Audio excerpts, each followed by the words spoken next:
Assalamualaikum warahmatullahi wabarakatuh. Bagaimana kabarnya hari ini? Tentunya semuanya dalam kondisi baik-baik saja kan? Mudah-mudahan pandemi corona ini cepat berlalu. Oleh karena itu, jaga kondisi, asupan makanan dijaga, dan tingkatkan ibadah. Mudah-mudahan corona ini cepat berlalu. Materi kita kali ini yaitu jual beli dan pinjam meminjam dalam Islam. Tujuan pembelajaran kita adalah satu, menjelaskan tentang pengertian beramal soleh yaitu jujur dan baik sangka. Yang kedua, untuk mengetahui ketentuan jual beli dalam Islam. Dan yang ketiga, mengetahui ketentuan pinjam meminjam dalam Islam. Resep berdagang ala Rasulullah adalah dengan menanamkan dan terus menggunakan prinsip kejujuran di setiap aktivitas perdagangan yang ia lakukan. Bahkan karena jujurnya Rasulullah dalam berdagang, beliau telah berhasil mendapatkan gelar Al-Amin yang artinya dapat dipercaya dari kolega-kolega dan juga pelanggan yang pernah melakukan transaksi perdagangan dengannya. Jujur adalah memberitahukan sesuatu dengan sebenarnya.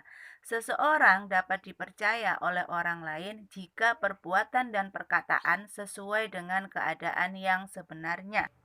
Jujur adalah memberitahukan sesuatu dengan sebenarnya. Seseorang dapat dipercaya oleh orang lain jika perbuatan dan perkataannya sesuai dengan keadaan yang sebenarnya. Sikap jujur erat kaitannya dengan sikap adil.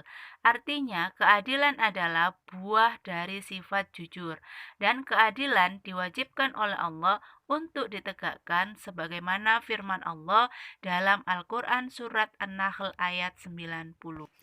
Resep berdagang ala Rasulullah adalah dengan menanamkan dan terus menggunakan prinsip kejujuran di setiap aktivitas perdagangan yang ia lakukan. Bahkan karena kejujurannya Rasulullah dalam berdagang, beliau telah berhasil mendapatkan gelar Al-Amin yang artinya dapat dipercaya dari kolega-kolega dan juga pelanggan yang pernah melakukan transaksi perdagangan dengannya. Jujur merupakan salah satu tanda orang bertakwa, karena hanya orang-orang yang bertakwa sajalah yang mampu untuk selalu berkata jujur.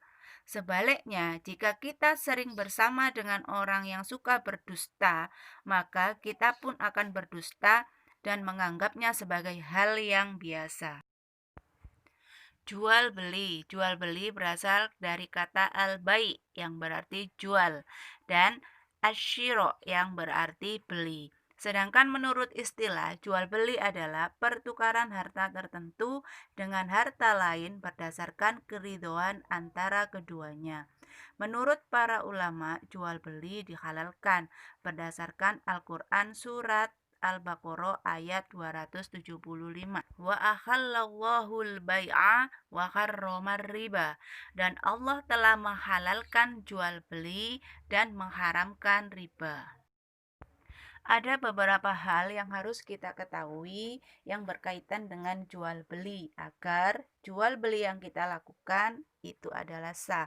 Yang pertama adalah rukun jual beli, yaitu terdapat satu penjual, yang kedua adanya pembeli, yang ketiga adanya barang yang diperjualbelikan, dan yang keempat akad.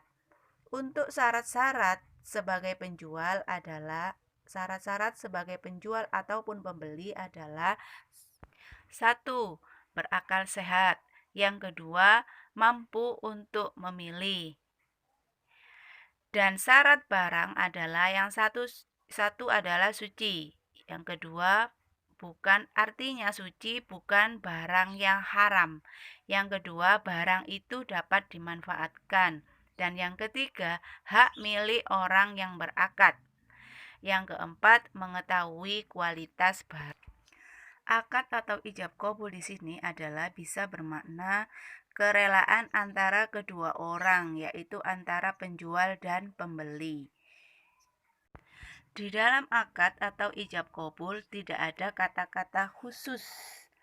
Artinya, ijab kabul ataupun akad ini bisa berupa bisa berupa ucapan, bisa berupa perjanjian, ataupun bisa berupa tindakan. Artinya, jika seseorang itu sudah membayar dan penjual sudah memberikan barang, meskipun tanpa perkataan ataupun perjanjian, maka jual beli itu sudah dianggap sah.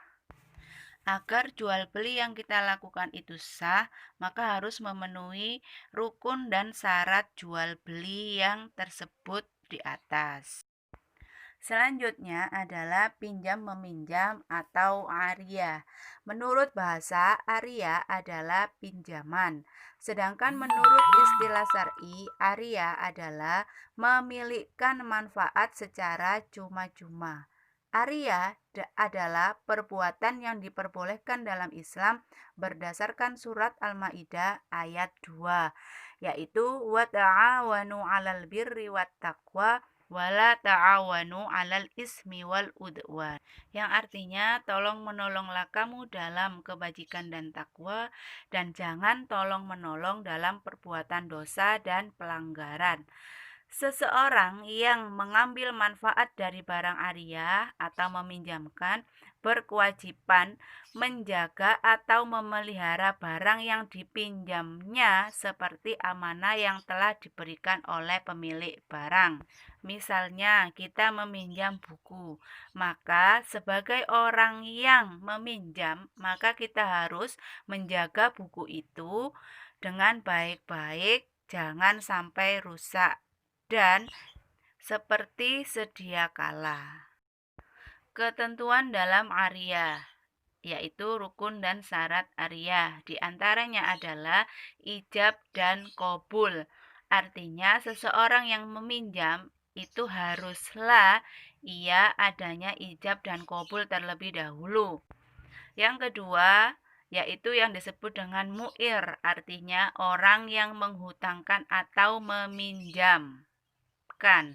Yang ketiga adalah musta'ir, yaitu orang yang berhutang atau meminjam. Yang keempat, ada benda yang dipinjamkan atau yang dihutangkan. Nah, syarat bagi mu'ir dan musta'ir adalah diantaranya satu, orang itu telah balik.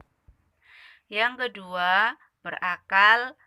Dan yang ketiga, tidak dimahjur. Artinya orang itu sedang tidak berada dalam keadaan perwalian. Artinya dia mampu untuk melakukan sesuatu secara sendiri, atau dia itu cakap untuk melakukan sesuatu secara perundang-undangan. Artinya bisa juga dia dapat membedakan antara perbuatan yang benar, dan ketika kita berhutang atau meminjam, maka wajib bagi kita untuk mengembalikan. Kewajiban mengembalikan pinjaman, ketentuannya adalah setiap hutang wajib dibayar, sehingga berdosalah orang-orang yang tidak mau membayar hutangnya. Melebihkan bayaran dari sejumlah pinjaman diperbolehkan, asal itu kehendak dari orang yang berhutang. Nah, misalnya saya berhutang 1 juta dengan janji akan saya kembalikan 1 bulan kemudian. Nah, ketika saya mengembalikan, saya mempunyai rezeki yang lebih, maka saya lebihkan pembayaran hutang saya sejumlah 1.100.000.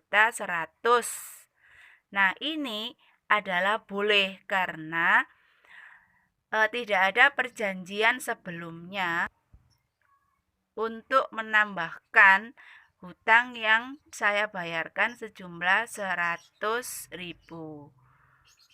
Sedangkan melebihkan bayaran dari sejumlah pinjaman yang berhutangan, maka tambahan itu tidak halal bagi yang berpiutang.